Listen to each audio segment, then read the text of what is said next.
there are some things that we should talk about around the Calumet region, and here is one. 2 days after reaffirming the April 30th trial date for a defendant accused of murder in the 2004 slayings of 2 Whiting men, prosecutors dropped charges. Lake Criminal Court Judge Diane Boswell, approved the state or county's motion to dismiss murder charges against 37-year-old Alfonso Chavez of Hammond. Now, Lake County Prosecutor Bernard Carter on Friday did not respond to calls for comment. Chavez, who had been free on bond and wearing an ankle bracelet, was immediately released from court monitoring program. Now, what was he alleged to have done for a little while until they let him go? And he was alleged to have shot Jason Janik and Kevin Abelhassan and the Barrio killings in Whiting. And that was in 2004. You remember that, right? I remember that because we had just gotten the station. And that was, big breaking news. And Janik's sister was in here a few times, and we've had her in over the years, and she's called in, and she's been very adamant towards law enforcement that they have to do something in this case, and they're fairly, I think some of the folks around Whiting and the family are fairly certain that these folks had something to do with it. Now, what do they say? Witnesses were alleged to have told investigators that Janik and Abelhassan were killed after Abelhassan was found not to have money he owed the men. Now, another guy, Maravilla, is alleged to have started screaming and slapping Abelhassan. When Abelhassan threatened to go to police, Alfonso Chavez opened fire on him and Janik. Allegedly. Allegedly, according to witnesses here. Mm-hmm. So it's the prosecutor, the defense attorney was just very critical of the prosecutor's office in this. And I got to believe they're taking some heat, maybe from the family or other folks. And here's what he said. The defense attorney's out of Chicago, and he says, his name is Jack Friedlander, and he says it's the duty of the prosecutor to be diligent in determining whether or not the charges are no more than self-serving hearsay statements. Friedlander charged prosecutors with launching charges against Chavez without reviewing the facts or having the availability of other defendants. The lack of due diligence is only magnified by final last-ditch attempt to dismiss for lack of evidence. So what do you think about this? Well, I think the complication in this case is that 2 of the other alleged murderers have fled the country.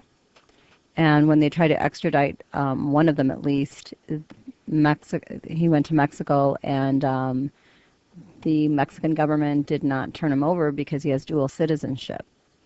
Now, from what I gather from that story is that perhaps the arrest of Alfonso Chavez may have taken place on the word of either of the other witnesses who they don't have here.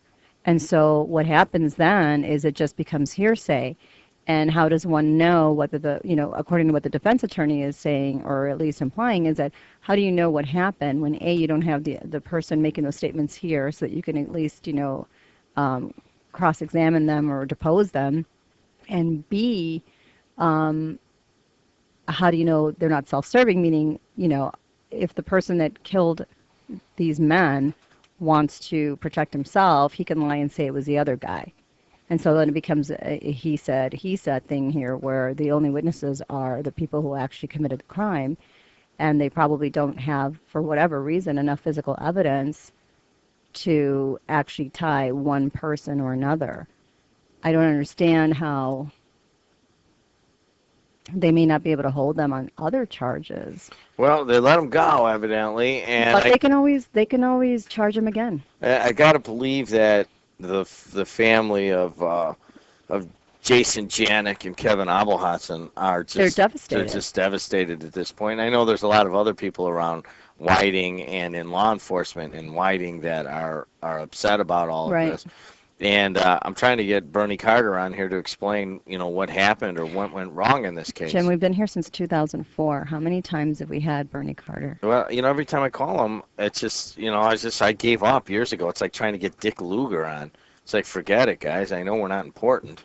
But let's see if he'll step forward on this one. I'll make the call today. Sounds Hey, good. let's take another look at some of the other stuff. The Supreme Court ruled yesterday that those arrested for even minor violations may be strip searched before being admitted to jail, saying safety concerns outweigh personal privacy rights. The court's conservatives ruled against a New Jersey man who was strip searched after being mistakenly arrested on an outstanding warrant. Judge Anthony Kennedy wrote the majority conservative opinion in the 5-4 ruling, saying that correctional officials have good reason to, quote, perform searches at intake for disease, gang affiliation, and contraband. There's a substantial interest in preventing any new inmate, either of his own will or as a result of coercion, from putting all who live and work at these institutions at even greater risk when he is admitted to the general population. So no longer are they just going to do the pat down, now they're going to do a strip search.